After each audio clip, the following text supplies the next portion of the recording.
नमस्कार, मैं नवीन कुमार। आइए डालते हैं एक नज़र आज की खबरों पर। भूमि विवाद से जुड़े मामलों के लिए अब नहीं लगाने पड़ेंगे कोर्ट कचहरी के चक्कर, सरकार ने कर दी बड़ी व्यवस्था। बिहार सरकार ने जमीन से संबंधित समस्याओं के समाधान के लिए नई व्यवस्था बहाल कर दी है। बिहार सरकार के राजस्व एवं भूमि सुधार विभाग ने ऐसी व्यवस्था की है कि अब आप घर बैठे भी राजस्व कोर्ट में ऑनलाइन अपनी शिकायत दर्ज करा सकते हैं। सरकार ने राजस्व न्यायालय को अब पूरी तरह से ऑनलाइन कर दिया है। इसके लिए RCML पोर्टल बनाया गया है। दरअसल बिहार में भूमि विवाद से जुड़े मामलों को ध्यान में रखते हुए राजस्व एवं भूमि सुधार विभाग ने नई पहल करते हुए राज्य के राजस्व न्यायालयों को पूरी तरह से ऑनलाइन कर दिया है, ताकि लोगों की जमीन से जुड़ी सभी समस्या का त्वरित निष्पादन किया जा सके। नई व्यवस्था के बाद अब लोग घर बैठे ही राजस्व न्यायालयों में ऑनलाइन केस दर्ज करा सकेंगे। प्रगति यात्रा के दौरान CM नीतीश का भारी विरोध, छात्रों ने मुख्यमंत्री को दिखाया काला झंडा। बड़ी खबर भोजपुर के आरा से आ रही है, जहां मुख्यमंत्री नीतीश कुमार का भारी विरोध हुआ है। प्रगति यात्रा के दौरान जगदीशपुर में छात्र संगठनों ने मुख्यमंत्री को काला झंडा दिखाकर उनका विरोध किया है। दरअसल प्रगति यात्रा के दौरान मुख्यमंत्री नीतीश कुमार भोजपुर पहुंचे हैं। भोजपुर में CM ने विभिन्न विकास योजनाओं की सौगात जिले के लोगों को दी है। यात्रा के दौरान मुख्यमंत्री आरा में सरकार द्वारा चलाई जा रही विकास योजनाओं की समीक्षा भी की। प्रगति यात्रा के दौरान CM नीतीश जैसे ही जगदीशपुर के सियरुआ पहुंचे, वहां पहले से मौजूद आयशा और RY के छात्रों ने मुख्यमंत्री को काला झंडा दिखाया। छात्र अपनी 13 सूत्री मांगों का ज्ञापन मुख्यमंत्री को देना चाहते थे, लेकिन उन्हें CM से मिलने का समय नहीं दिया गया, जिसके बाद छात्र आक्रोशित हो गए और CM को काला झंडा दिखाया। पूर्व मंत्री तनेश्वर आजाद की मनाई गई 97वीं जयंती। पटना जिला के मनेर प्रखंड के सादिकपुर पंचायत के नगवा सरदारी टोला गांव में पूर्व मंत्री तनेश्वर आजाद की 97वीं जयंती मनाई गई। जयंती का विधिवत उद्घाटन वर्तमान मुखिया मिथिलेश कुमार सुमन, समाजसेवी शकुंतला देवी, माला देवी, खिलाड़ी महतो, उप मुखिया राकेश कुमार ने संयुक्त रूप से दीप प्रज्वलित कर किया। मौके पर मुखिया ने कहा कि यह मेरा सौभाग्य है कि मैं ऐसे धनी समाजसेवी तनेश्वर आजाद जी का सुपुत्र हूं, जिन्होंने पूरे समाज को सम्मान देते हुए एक अमिट छाप छोड़ी है। इन्हीं के पद चिन्हों पर समाज को आगे बढ़ाने का निरंतर प्रयास कर रहा हूं और मुझे आशा है कि इनके आशीर्वाद से आगे बढ़ता रहूंगा। इस अवसर पर तनेश्वर आजाद जन सम्मान समिति द्वारा मगही नाटक सतीश मिश्रा द्वारा लिखित तक हम कुआड़े रहे नाटक का मंचन किया गया। मौके पर समाजसेवी द्वारिका चंद्रवंशी, अनिल चतुर्वेदी, संजय कुमार, मुकेश कुमार, पवन कुमार, दीपक यादव उर्फ लालू सहित अनेक लोग मौजूद थे। बिहार के स्वास्थ्य मंत्री मंगल पांडे ने संविदा स्वास्थ्य कर्मियों को अस्थायीकरण करने के लिए घोषणा करते हुए कहा कि अति शीघ्र ही पब्लिक हेल्थ मैनेजमेंट कैडर लागू किया जाएगा।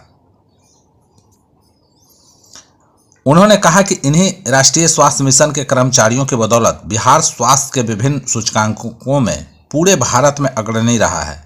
बिहार में अति शीघ्र हेल्थ मैनेजमेंट कैडर लागू करने की प्रक्रिया पूर्ण किया जा रहा है। पूर्व मंत्री MLC नीरज कुमार ने कहा कि आगामी विधानमंडल सत्र में NHM कर्मियों को नियमितकरण करने के लिए सिफारिश करेंगे। बिहार से उत्तर प्रदेश जाने वाले लोगों के लिए एक खुशखबरी है। बिहार और यूपी के बीच एक नए 4 लेन नेशनल हाईवे का निर्माण होने जा रहा है। बिहार के पश्चिमी चंपारण जिले के मुख्यालय बेतिया से यूपी के कुशीनगर के बीच ग्रीनफील्ड 4 लेन NH के निर्माण से जुड़े प्रस्ताव को केंद्र सरकार ने आगे बढ़ा दिया है। इसको लेकर फरवरी महीने में एक मूल्यांकन समिति की बैठक आयोजित होने वाली है। बता दें कि बिहार और यूपी के बीच बनने वाली इस ग्रीनफील्ड NH का टेंडर अगले महीने मार्च में निकलेगा। बिहार में मौसम एक बार फिर करवट लेने वाला है। यहाँ अब लोगों को गर्मी का एहसास होगा। राजधानी पटना सहित बिहार के तापमान में वृद्धि होगी। इस कारण ठंड से लोगों को राहत मिलेगी। मौसम विभाग के अनुसार अधिकतम तापमान में अगले 3-4 दिनों के दौरान 3 से 4 डिग्री सेल्सियस की क्रमिक वृद्धि होगी। वहीं न्यूनतम तापमान में भी 3 से 4 डिग्री सेल्सियस की बढ़ोतरी होने का पूर्वानुमान है। हालांकि 2-3 दिनों के दौरान एक पश्चिमी विक्षोभ आने का आसार है। इसके प्रभाव से एक बार फिर न्यूनतम तापमान में गिरावट आ सकती है। कुंभ का कोई मतलब है, फालतू है महाकुंभ। लालू के इस बयान से मचेगा बड़ा सियासी बवाल। नई दिल्ली रेलवे स्टेशन पर मची भगदड़ में महाकुंभ जाने वाले 18 लोगों की मौत हो चुकी है। पूर्व रेल मंत्री लालू प्रसाद ने इसे लेकर भड़क गए और कहा कि कुंभ का कोई मतलब है, एकदम फालतू है महाकुंभ। अब लालू के इस बयान पर बिहार के सियासत में नया बखेड़ा खड़ा होने वाला है। दरअसल प्रयागराज में लगा महाकुंभ मेला अब समाप्ति की ओर है।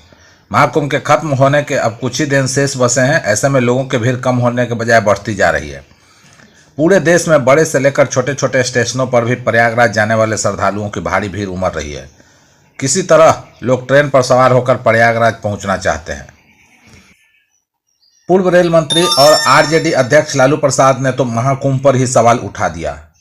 लालू प्रसाद यादव ने इस घटना को लेकर कहा कि रेलवे की गलती से यह घटना हुई है और रेलवे की लापरवाही की वजह से इतने लोगों की जान चली गई है। रेल मंत्री को इस घटना की जिम्मेवारी लेनी चाहिए। उन्होंने कहा कि कुंभ का कोई मतलब है, एकदम फालतू चीज है। प्रयागराज महाकुंभ जा रहे और लौट रहे सैकड़ों तीर्थयात्रियों को सासाराम नेशनल हाईवे पर भीषण जाम का सामना करना पड़ा। जाम में फंसे श्रद्धालुओं ने बताया कि पिछले 15 घंटों से हाईवे पर रुके हुए हैं, लेकिन प्रशासन या पुलिस की कोई प्रभावी व्यवस्था नहीं दिख रही है। सासाराम के नेशनल हाईवे पर भीषण जाम लगने से वाहनों की रफ्तार पर ब्रेक लग गया है। इस कारण यात्रियों को अपने गंतव्य तक पहुंचने में काफ़ी परेशानियों का सामना करना पड़ रहा है। हालात इतने गंभीर हो गए कि 2 किलोमीटर की दूरी तय करने में 5 से 6 घंटे का समय लग रहा है। बता दें कि नेशनल हाईवे पर फंसे वाहन चालकों और यात्रियों को सड़क पर ही दिन रात गुजारने की नौबत आ गई है। यात्रियों को भोजन और स्नान तक की व्यवस्था सड़क किनारे करनी पड़ रही है। खासकर ठंड के मौसम में खुले आसमान के नीचे रात बिताना श्रद्धालुओं और यात्रियों के लिए बेहद कष्टदायक साबित हो रहा है। भीषण जाम के कारण छोटे और बड़े वाहन एक ही स्थान पर घंटों तक फंसे रहते हैं। एम्बुलेंस और अन्य आपातकालीन सेवाओं के लिए भी रास्ता नहीं मिल पा रहा है, जिससे स्थिति और गंभीर होती जा रही है। नई दिल्ली रेलवे स्टेशन पर मची भगदड़ के बाद पटना के रेलवे स्टेशन भी अलर्ट मोड पर है। यहाँ यात्रियों को सुरक्षा सुनिश्चित करने के लिए रेलवे प्रशासन ने कई अहम कदम उठाए हैं। भीड़ नियंत्रण के लिए भी कड़े इंतजाम किए गए हैं। इसका औचक निरीक्षण करने के लिए दानापुर डिवीजन के डीआरएम जयंत कुमार चौधरी पटना जंक्शन और राजेंद्र नगर टर्मिनल पहुंचे। इस दौरान उन्होंने अधिकारियों को खास निर्देश दिए हैं। डीआरएम ने राजेंद्र नगर टर्मिनल और पटना जंक्शन स्टेशन के प्लेटफॉर्म संख्या 1 से 10 तक तथा circulating area, foot overbridge, escalator आदि का गहन निरीक्षण किया। इस दौरान उन्होंने यात्रियों से बातचीत की और उपलब्ध सुविधाओं के बारे में जानकारी दी। डीआरएम ने बताया कि रेलवे सुरक्षा बल और कमर्शियल स्टाफ को हर महत्वपूर्ण जगह पर तैनात किया गया है ताकि यात्रियों की भीड़ को नियंत्रित किया जा सके। यात्रियों को उचित दिशा निर्देश देने के लिए कुछ रेलवे कर्मचारी विशेष जैकेट पहनकर ड्यूटी पर रहेंगे ताकि लोगों को आसानी से मदद मिल सके। स्टेशन पर भीड़ संभालने के लिए अलग से होल्डिंग एरिया बनाए जा रहे हैं ताकि प्लेटफॉर्म पर अव्यवस्था न फैले। प्रयागराज महाकुंभ में जाने वाले यात्रियों के लिए 3 से 4 स्पेशल ट्रेनें चलाई जा रही हैं ताकि बड़ी भीड़ को नियंत्रित किया जा सके। बिहार बीजेपी से नीतीश कुमार को नया फैन मिला है। मुजफ्फरपुर से पहली बार सांसद और पहली बार में ही मोदी सरकार में मंत्री बने राजभूषण निषाद ने नीतीश कुमार पर जबरदस्त भरोसा जताया है। उन्होंने कहा कि जब से नीतीश कुमार के नेतृत्व में सुशासन की सरकार बनी है तब से सभी क्षेत्रों में विकास हो रहा है। कानून व्यवस्था की बात हो या सड़क की बात हो, स्वास्थ्य की बात हो, सभी क्षेत्रों में विकास हुआ है। बिहार की जनता को विकास पसंद है, विनाश पसंद नहीं है।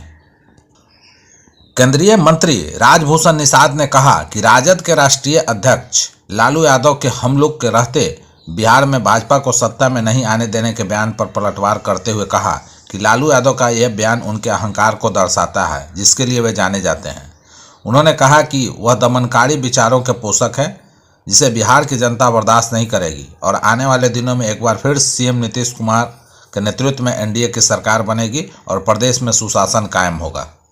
इसकी राजधानी दिल्ली के नई दिल्ली रेलवे स्टेशन पर मची भगदड़ में 18 लोगों की मौत हो गई है। इस हादसे में मरने वाले लोगों बिहार के भी 9 लोग शामिल हैं। वहीं अब भी कई लोग लापता है जिनकी तलाश जारी है। इसे लेकर बिहार के सीएम नीतीश कुमार ने भी नई दिल्ली स्टेशन पर हुए हादसे पर दुख जताया है और इसके साथ उन्होंने मृतकों के परिवार वालों और घायलों के मुआवजे का भी ऐलान किया है। मुख्यमंत्री ने इस घटना में बिहार के रहने वाले मृतकों के आश्रितों को 2 लाख रुपए अनुग्रह अनुदान एवं घायलों को 50,000 रुपये मुख्यमंत्री राहत कोष से देने का निर्देश दिया है। वहीं दिल्ली रेलवे स्टेशन पर हुई भगदड़ की घटना के बाद रेलवे ने मुआवजे का ऐलान भी कर दिया है। रेलवे ने भगदड़ में मारे गए लोगों के परिजनों को 10 लाख रुपए का मुआवजा देने की घोषणा की है। वहीं भगदड़ में गंभीर रूप से घायलों को 2.5 लाख रुपए की सहायता दी जाएगी। मामूली रूप से घायलों को 1 लाख रुपए आर्थिक मदद रेलवे की ओर से दी जाएगी।